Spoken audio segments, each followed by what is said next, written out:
So Bheemili YSRCP అభ్యర్థి అవంతు శ్రీనివాస్ గారు మనతో పాటు ఉన్నారు.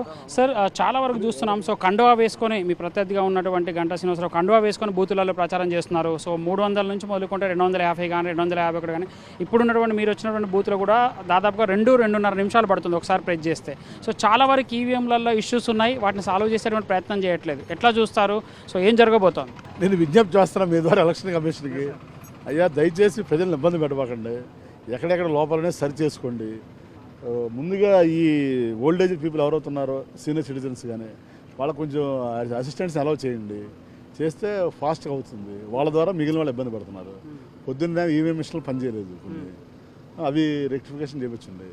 తర్వాత టెంట్లో కూడా ఫుల్గా వేయలేదు, కొంచెం అవన్నీ కూడా చేపిస్తే బాగుంటుంది. ఇప్పటికైనా కానీ సకాలంలో స్పందించే అధికారులు ఏర్పాట్లు బాగానే చేస్తారు, కానీ బాగా స్లో అవుతుంది. సో దానివల్ల రెండోదేమో ఈ తెలుగుదేశం వాళ్ళు స్లిప్పులు డైరెక్ట్గా ఎలా పంచుతారండి, నాకు అర్థం కాదు. కండవ వేసుకుని ప్రచారం, దాని ఎంతవరకు కరెక్ట్ అది?